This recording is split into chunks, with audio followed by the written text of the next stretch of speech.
หมูใหญ่นี่ประมาณ2 โตเข้ามาแต่ว่าเฮาไต่ตาใส่บ่ได้ทุกคนไต่ตาใส่แล้วก็แตกบึ้นไปโลด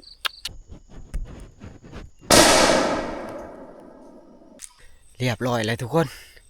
เข้ามาอีกรอบ2เนาะเฮาคิดว่าสิบ่มานแหละก็ยังดีทุกคนเอ้ยหมักล้างน้ำหมักเวอนี่มันเข้ามากินหมักย่างอันนี้ทุกคนนี่หมักย่างอึงบางคนเอิ้นนะนี่มันเข้ามานี่ขึ้นนี่ดิมันยันสักกะเต็มบ่ถีบได้แท้นี่หมูเนาะหรือว่าตัวหน่อยตัวใหญ่นี่ดิล้างน้ำเฮาก็ได้นี่สแลบเขาทำก็ทับเลยค่าทำเลยทุกคนอันดิทุกคนอยู่ในถ้ำ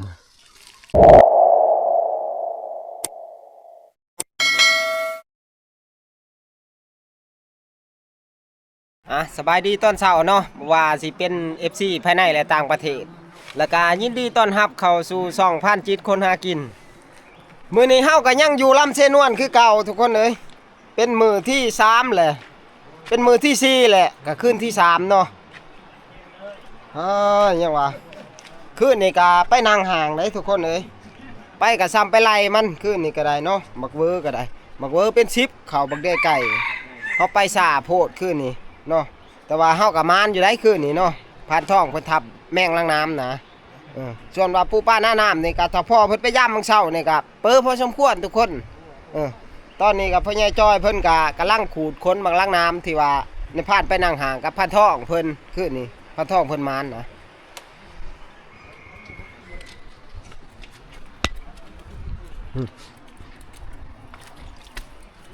โอ้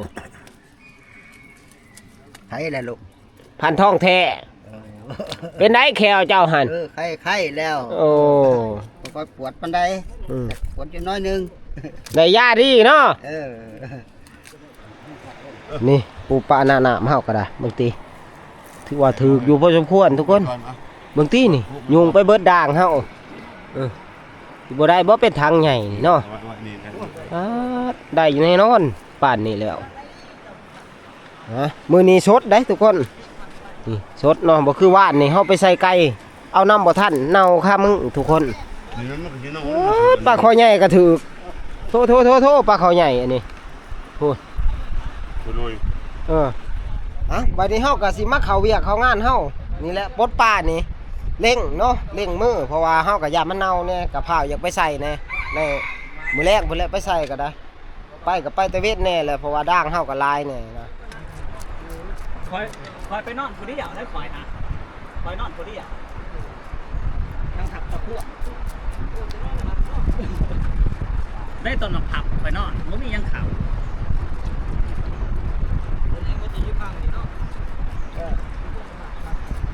ไปคนเดียวเป็นไปซ้ำจะได้มาเสียกับว่างจะได้จะว่างบ่อันจะเขากินงานอื่นเนาะคนป้าคน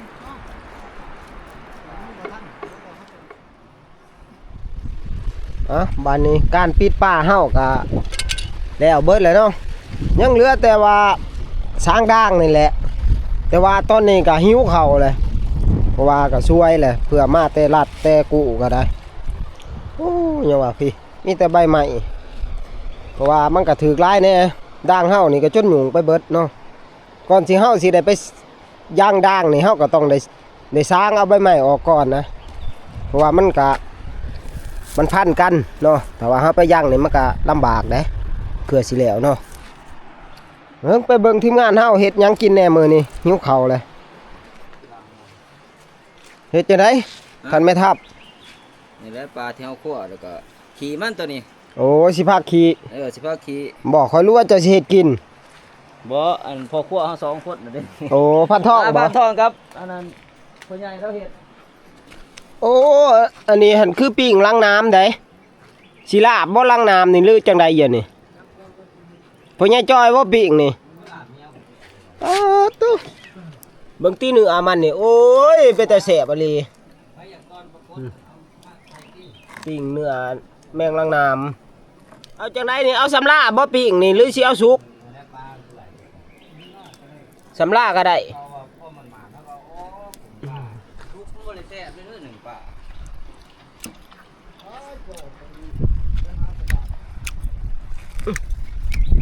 อมแซ่บปลาถูหลายปานนี้บ่เนื้อบักลังน้ำนี่ปอดเกือบเต็มทุกอย่างมากได้เนาะ จักว่าสิ โอ้ย เอาแวะเอา ซ้ำกันกับหมูเนาะ อยู่อันนี้เด้อนี่ สั่งมากลีสีดแมงลังน้ำนี่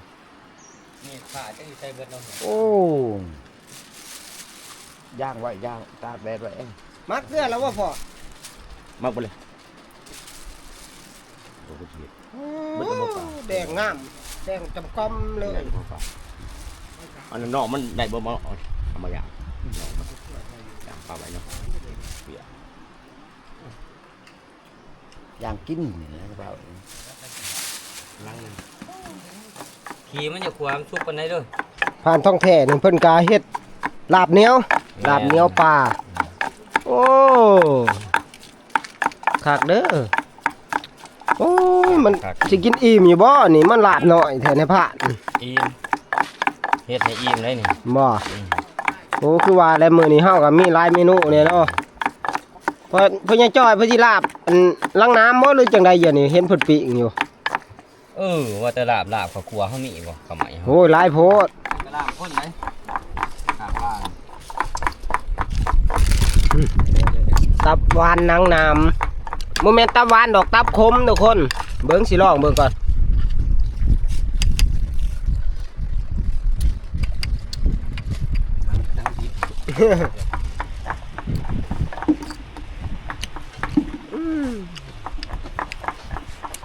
คมคัก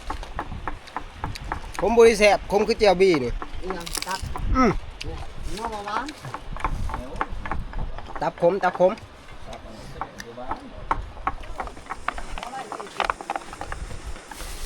เล่นก็เล่นอยู่ให้หน้ามีทะทุ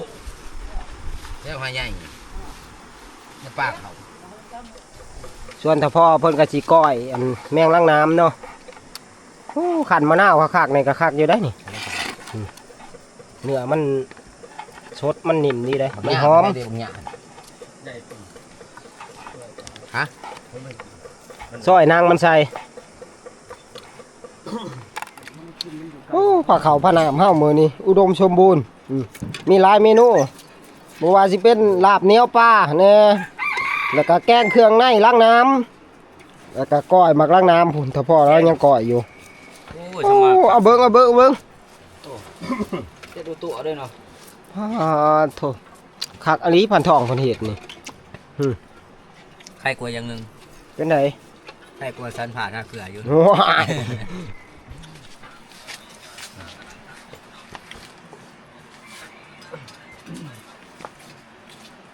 ต้มป่า แม่นตัวป้าได้บริการเลย ลาบเหนียวตัวนี้เดี๋ยวเราบอกก้อยก้อย โอ้ยนี่คือตัวนี้นี่คือนี่ ดื้อนี่บ่ หมดละถวยฮะ โอ้มันอันนั้นย้อนเนาะ เอาก้อยด้วยตัวนี้เอามีทั้งหลาดทั้งก้อยมีทั้งโฉกทั้งหลาดบานนี้ มามาพี่ ให้แล้วบ่ จำในคอนะโอ้คอบุกเบอร์นะร้านมีโน่เนาะโอ้เลยดิ มันนี่มันนี่ ผมหวาน โอ้ปลาเขาใหญ่ กินปลาโนดเอาอย่าเอ้ยมากินกันเด้อมันสวยแหละมันเห็ดยังงามกับท่านเอาเป็นหมู่ร้านเขากินก็อย่าตื่นเด้อมาพอกินเด้อฉันนี่เด้อไอ้คือเขามากูเสือแม่3-4หรือจัดจักเลยแม่ มาเด้อ FC ทุกคนกินข้าวเช้ามื้อนี้อาหารการกินเฮาก็มีมากเนาะหลากหลายเมนูเฮาในมื้อนี้ โอ้ออกไปมะเขือว่าสิถึง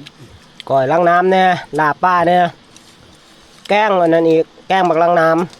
มันหมดถือ ำมื้อนี้บุญปากเด้ได้กินอันแกงบักล้างน้ำผู้ใหญ่จอยแล้วแกงเนาะ เดี๋ยวผ้าอันนั้นมันน่ะมันน่ะกระต่อ มันก็ต้อนี่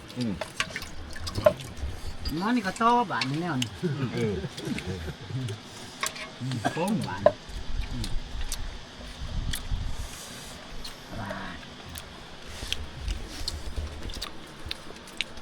แซ่บบ่พันกุ้ง โอ้ยเนื้อเท่านั้น โอ้สิมือพันทองนี่บ่ธรรมดาเด้อแนวนี้ไปแข่งเชฟกระทะเล็กได้ แมนต้มพญจ้อยนี่ก็คักอันนี้ โอ้โห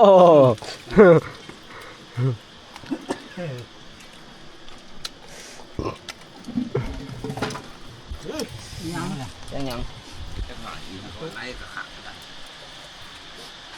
โ ก่อนบิน ข้าวกินน้ำแล้วทุกคนโอ้ยังว่ามื้อนี้จะแม่นอิ่มน้ำสำราญมื้อนี้กับข้าวกับน้ำเฮากับเพียบพร้อมมีหลายเมนูกินแซ่บกินดีอีหลีผ่านท้องเพิ่นลาบป้านี่สุดยอดอีหลีทุกคนมื้อนี้สำหรับเวียงงานเฮานี่ก็แล้วไปเบิดเลยเนาะตอนนี้นี่ปูปลาหน้าน้ำก็เอาขึ้นห่านขึ้นหิงเบิดเลยนับแต่เนื้อบางล่างน้ำนี่ผู้ที่เต็มหิงนะผลงานเฮานี่ก็ได้หลายเติบไปได้ทุกคนนี่เด้ต้มมันแห้งนี่ก็ได้เนาะมาเที่ยวนี่ใช้เวลา3 คืนกับ4 วันเนาะพี่ก็ได้อยู่3 ท่อไปเฮาลงมาเซนวนนี่เฮาต้องได้3 ท่อได้เพราะว่าของแห้งเฮานี่เฮาสิเก็บรักษาได้ดีถ้าว่าเฮาใส่สอบหรือใส่ถุงนี่มันสิมุนสิแตกนะเพื่อเฮาบรรทุกขึ้นรถขึ้นล่างนี่มันก็สิแตกเนาะไปได้เวลาแล้วบาดนี้เวลาโศกเวลามานส่วนในพันเองนี่ก็สิออกล่ามื้อนี้ไปหานางหางก่อนไปรอเบิ่งต้นบางไม้กับพันทองแท้เพิ่นส่วนว่าพันป่าเพิ่นก็กาเกียมคือกันแหละเพิ่นก็สิไปคือกันพันป่านี่ก็ยังบ่ฮู้ว่าเพิ่นสิไปทางใด กูเจียทงมาโล บ่าวสัญญาก็ไปแล้วบ่ไปก่อนเนาะไปได้เวลาเลยจนว่ามันค่ำมันสิยากคือเมื่อวานนี่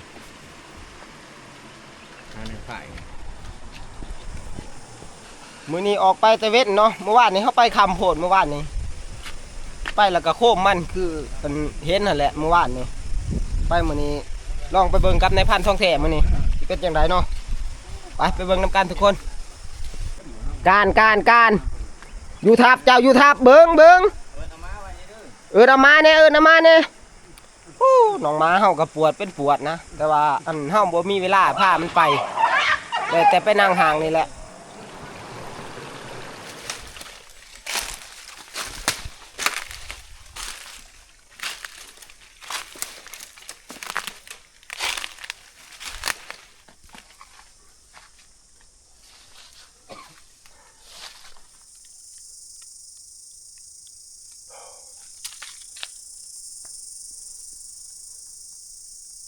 โทนมักได้ไกลทุกคน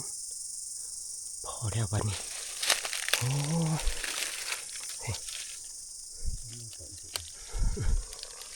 อ้มักเบอร์เขาได้ทุกคนเลยนี่ห้อยมันถือว่ามันกับเขาดีอยู่มักเบอร์แม่งล้างน้ำเขาต้นจะนั่งหนีเด้อในผ่านเด้อหอดเวลาแล้วกว่าสิมาชูเอาเจ้าไปบัดนี้ในผ่านก็สิไปหาต้นใหม่นะเพราะว่าเฮากับบ่ทันได้เห็นต้นไผ่ส่วนว่าต้นนี้สิให้ในผ่านท่องเทเพิ่นอยู่นะไป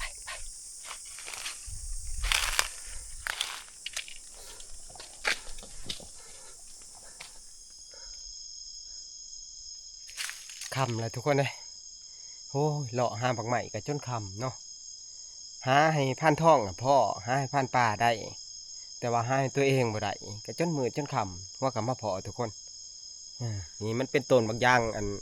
บางอย่างอึงทุกคนมันกับเขาอยู่เนาะสัตว์นี่เด้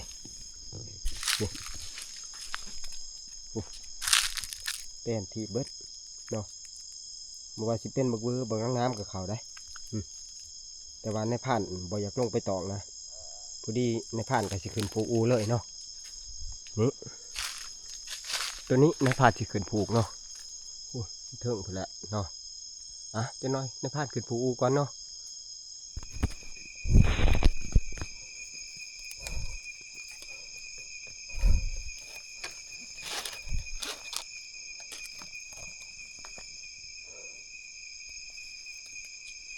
ผูกอูเลยแหละทุกคนมีแต่ว่าเฮาสิรอเวลาเนาะตอนนี้กาเวลาประมาณทุ่มกว่าๆนี่แหละเนาะตอนนี้กาได้แต่รอเวลาทุกคนเลยบ่ฮู้ว่าสิเขาหรือบ่เขาอะไรมื้อนี้แต่ที่แน่ๆก็มีลุ้นอยู่เนาะทุกคนเนาะ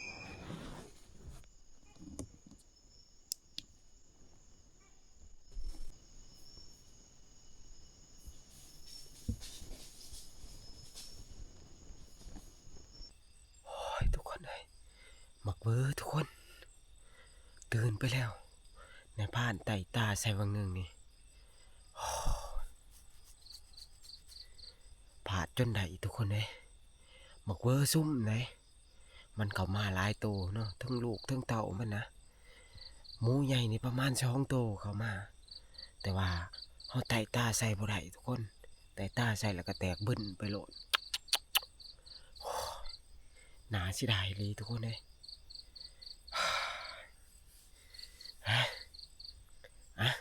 ในผ่านก็ยังสิบ่ลงดอกทุกคนเลยนางไปเบิ่งอีกก่อนนะเผื่อว่ามันเข้ามาอีกรอบเนาะพอได้แก่มือทุกคนรอลุ้นไปทำกันทุกคน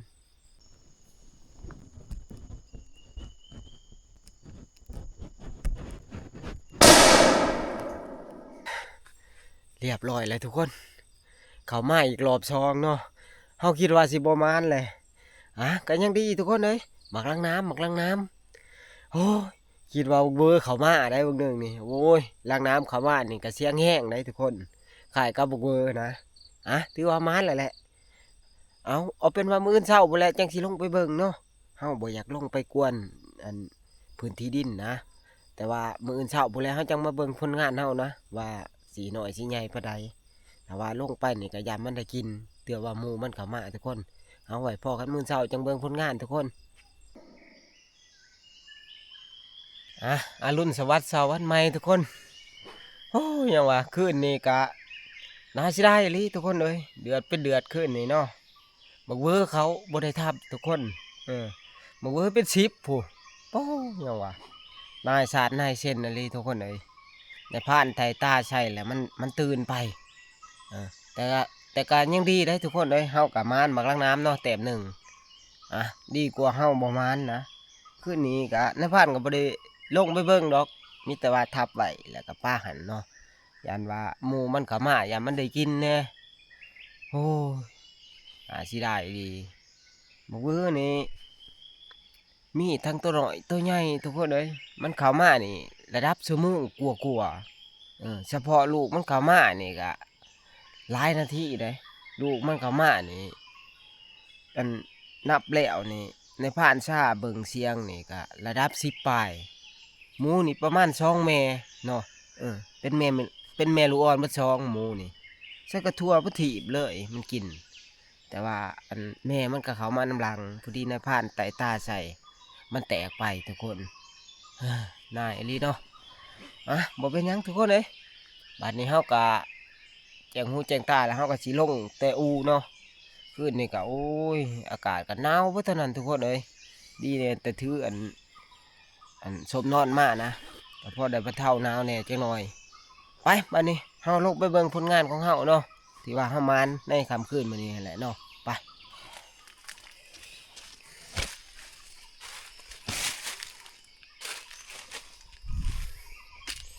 ลงมาแล้วทุกคนเลยนี่มักเวอร์นี่มันเขามากินมักยางอันนี้ทุกคนนี่มักยางอึงบางคนเอิญนะบางตีนสักกระแปนบะถีบเลยนี่พี่นี่มันเขามาหนีขึ้นนี่ดิมันยันไปสักกระเต็มบะถีบได้แทนนี่หมูเนาะหรือว่าตัวหน่อยตัวใหญ่โอ้ยังวะกับในผ่านนี่กะบ่ได้ใกล้ขึ้นนี่หันอู่ในผ่านผูกนะนี่แต่ว่ามันอยู่นี่พอดีไต่ไผ่เลยมันยันไปเลยนี่โอ้พี่แม่ค้างได้ทุกคนหมูตัวใหญ่นี่ประมาณ2 ตัวเนาะส่วนก็มีตัวหน่อยลูกมันนี่ก็ลายทุกคนเลยประมาณ10 ปลายพุ่นแหละเนาะเพราะว่ามันหมูมัน2 แม่นะประมาณ5 โลก็มี10 โลก็มีเนาะแต่ยังดีว่าเฮามานฮ้อนนั่นแหละมันแตกไปก็ได้โอ้ยหน่อยก็เอาเลยเสียจะได้แนวมันอันนี้เฮาบ่ได้ผูกไว้เนาะซัดก็ได้นี่ดิล้างน้ำเฮาก็ได้นี่สแลบเขาทำก็ทับเลยค่าทำเลยทุกคนนี่มาหลบอยู่ทำอยู่อันนี้ทุกคนอยู่ในถ้ำเบิ่ง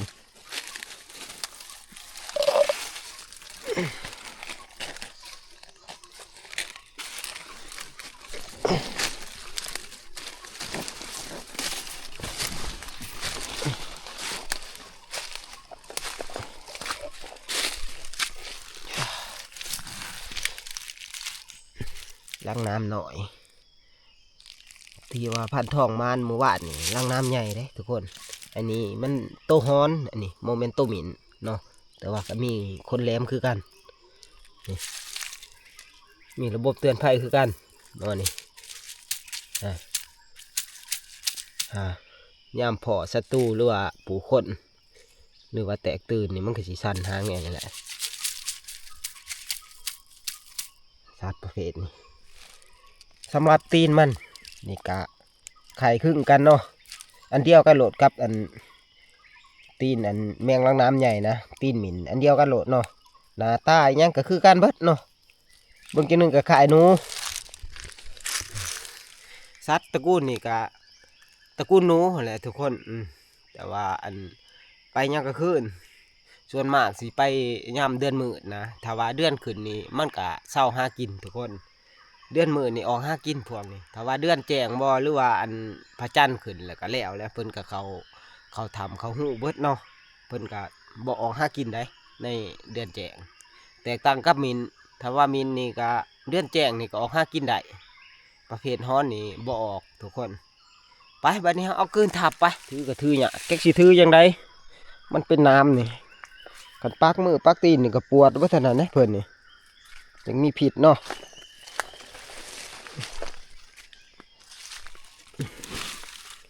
โอ้สีใส่บโลเฮานี่แหละ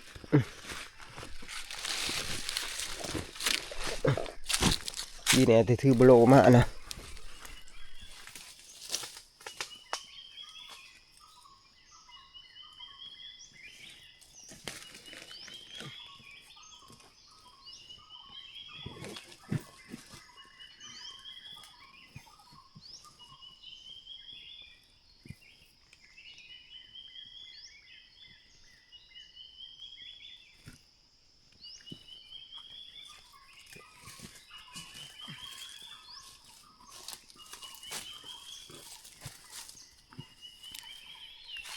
ไปแบบนี้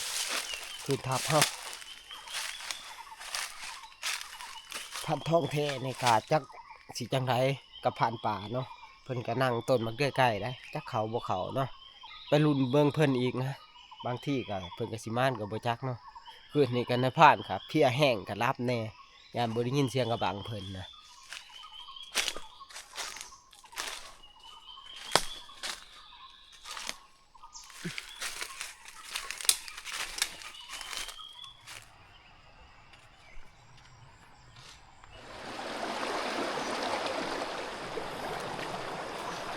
มาหอทับเลยทุกคน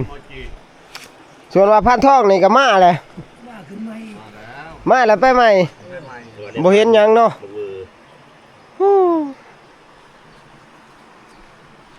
ไปแต่พันทอง ไปกับผ่านอันนั้นดิไปคนถูก โอ้ส่วนทีมงานอาวุโสเฮานี่ก็จักตอกลอกป้อนี่สารกระท่อนี่ดิปลาเฮาก็ได้เนาะ3 ท่อปลายเกือบเข้า4 ท่อพุ่นแหละนี่มันนี่ก็สิสืบต่ออันลกขนมาล้างน้ำถอนขนแล้วก็สิเผาสำเร็จเลยนะเพราะว่าเฮามานแต่ขึ้นนี่มันก็อยากอืดเลยเนาะ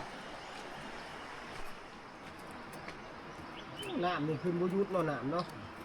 อ๋อมาแล้วเห็นมัน น้ำนี่แห้งมาหลายได้มาหมื่น ร้อยน้ำแล้วร้อยนั่นแหละ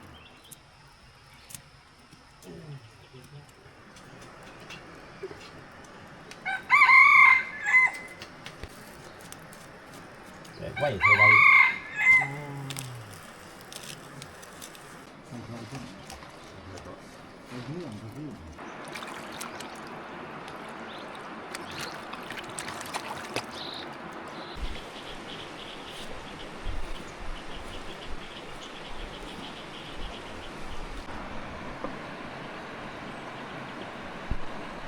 มีกว่ายิ่งอีเวอร์ฮะ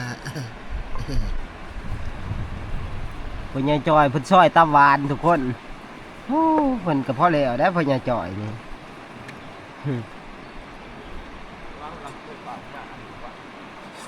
เด้นี่อยากซอยจูตะวานอีแดงนี่ก็มากินซอยจูตัวนี้ก่อนนี่ ตัวนั้นบ่ไว้ตัวน่ะ ตะวานทุกคน โอ้ยเอาดำค่ำเนาะ ก็ยันบักพวกมึงงกลงเนี่ยมึงขาเพราะมึงกินต่อมาใส่ ครับได้ไหมครับ มันนี่จะคล้องเขายิงตื้อยิงพื้นให้มันวิดคอน สำเร็จแล้วกับผู้ทุกคนสีมันมากเลยลังน้ำนี่แดงกับก้อมอยู่ เบิ่งต่อนะอยู่ห่านท่านบอกยืนรอท่านอยู่ที่ยังมันนั่นอยู่บนมีต้นไม้ลายอีกอย่างกันมันแป้งกว่ากันเขาขึ้นต้นไม้เอาแน่เห็นไหม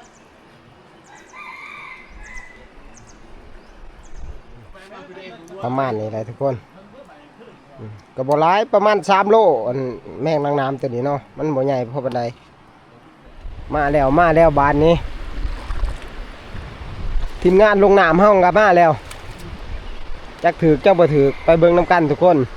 พูดจนได้หาบได้ผ่านป่าเพิ่นนี่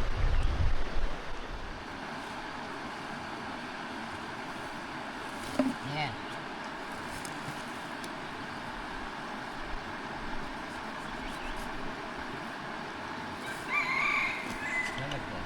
ส่วนนั้นยังพยายามอีกยังอี6ด่าง7ด่างผู้ใดให้ข่อยมาก่อน โอ้ถือลายปานนันบ่นี่ ว้ายรถ ตา มา ยยังผู้ใหญ่ โอ้ มันคือลบหมดเลย ส่วนทีมงานเฮานี่ก็ซอยกันคนละไม้ละมือเนาะสำเร็จป่า สมแดง บ่สัญญาเพิ่นว่าสิเอาแบบสดๆงวดนี้เพิ่นบ่ได้ตากแห้งเด้เพิ่นสิมักเกลือ จะเคยแย่ไข่มือแดง มักเกลือแล้วเอาเมื่อหนึ่งอยู่บ้านเพิ่นว่า แรกก็ว่าเก็บบักอันนั้นมามายังบัก มากอกกันดิมากอกมีอยู่ชม คือลายแถบมือแดง ในดำพลังบ่ อ่ะบัดนี้นภาพเองก็สิมาปลดด่างเนาะปลดป้าออกจากด่างนะส่วนว่าทีมงานเฮาก็สำเร็จคั่วป้านํส่วนพันทองเพิ่นก็ไปหาเฮ็ดอยู่เฮ็ดกินก็พ่อก็บ่ทันได้มาดอกด่างเฮาก็บ่ทันได้เบิดทุกคนผ่านป่าเพิ่นเอามาก่อนนี่ก็ถือว่ามื้อนี้ก็เปิ้พอสมควรเด้ยังอีก5-6ด่างเพิ่นว่า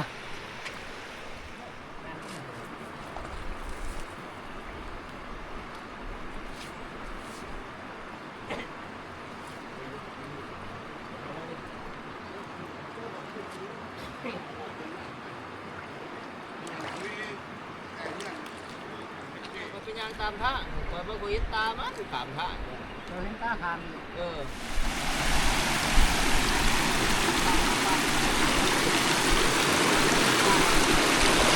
โอ้เปื้อลายอยู่บ่มาสิหามโอ้ จับหน่วยมีสิได้ ไปหลอด2ได้นี่ทุกคนหลอด1นี่เฮากะปลดเป็นทีเรียบร้อยแล้วเนาะยังเหลือแต่ซ้ำแหละหลอด2มาอีกเลยนี่ตัวนี้กะคือสิถืออยู่ซาเบิ่งน้ำหนักหม้อนี่ บ่แล้วซ้ำทุกคนเลยหลอด2ก็มาเพิ่มอีกแล้วนี่เฮาสิอยู่ตีเพียงเท่านี้นะอยากเข้าหิวข้าวแห้งกินข้าวเช้าก่อนบัดนี้ตอนนี้ก็อยากข้าวเที่ยงเลยเนาะข้าวเช้าบ่ทันได้กินทุกคน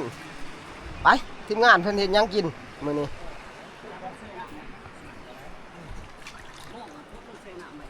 ไปได้ครับคุณพ่อ ครับอยู่ผมผู้รวย มาบัดนี้ทุกคนกินข้าวเช้าข้าวเที่ยงนั่นแหละอยู่น้ำกันนี่ต้นงือหินน้อยๆเพราะว่าพื้นที่เฮาอยู่นี่ก็มันแดดทุกคน มาได้เนี่ย ต้มปลาคอใหญ่ เอาสิเขาหน่อยมาใส่ที่หุ่น พันทองแท้ต้มปลาคอใหญ่มื้อนี้ส่วนบ่าวสัญญาก็เฮ็ดจำปลาเนาะเอาเบิ่งคักบ่ เอาไปคนด้วย ยิ่งอยู่ทับเรียนเฮาอยู่ปุ๊บ โอ้ วัน เดี๋ยว วัน ได้ เฮา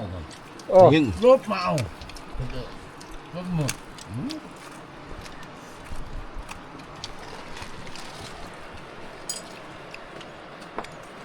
โอ้ยว่าสิสดร้อนๆเย็นก่อน หักบ่ คัก จะมุดซื่อ ต้นป้า ใจ เลย นั่นนึง เพื่อนใจเนี่ย หลังจากกินข้าวกินน้ำแล้วทีมงานเฮาก็สืบต่อเวียงงานนี่แหละปลดปลาเนาะที่ว่าเอามาหลอด2ในพานเองก็สิปล่อยให้ทีมงานเพิ่นปลดนะส่วนในพานเองก็สิไปมักปลาเปียกทุกคน เพราะว่ามื้อนี้เป็นมื้อที่ว่าทีมงานเฮาสิเอาขึ้นเมื่อนอนอยู่เที่ยงหน่อยนะเอาเมื่อแบบสดๆเพราะว่าคันว่าเฮาย่างนี่ญาติมันบ่ทันกับเวลาทุกคนนี่ล็อตที่1ก็ได้คือทางปลายทุกคนเกือบจะเข้า2ทางหมดแล้วเนาะนี่กับในทงยางยังอีกล็อตที่2พุ่นทีมงานเฮายังปลด นอนไปก็ยังถือ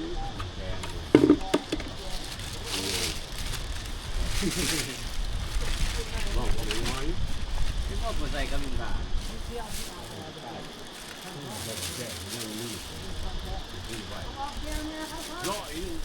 ไม่ยั้งมาเจอนาพวกบริษัทถึงอะไร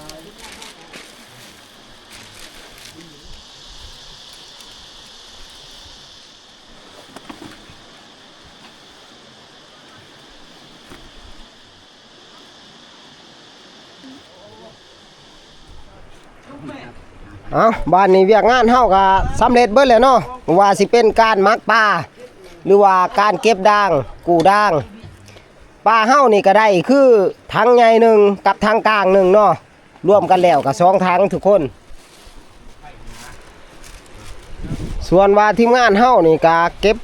เครื่องเก็บของเนาะกาเกียมสิย้ายทับได้มื้อนี้สิเคลื่อนทับเพราะว่ามื้อนี้มันก็เป็นคืนที่4ของการอยู่ลำเชนวนนะ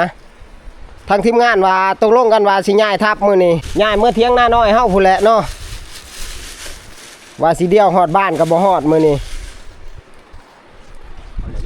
บัดนี้ในพานก็สิปิดคลิปไว้เพียงเท่านี้เนาะไว้พอกันใหม่ในคลิปหน้านะขอมุกขอบใจที่เขามารับเบิ่งรับชมในพานเนาะแต่สิ่งสำคัญก็อย่าลืมฝากกดไลค์กดแชร์เนาะเพื่อเป็นกำลังใจให้ในพานเฮ็ดคลิปใหม่ๆอีกต่อไปเนาะเอาสบายดี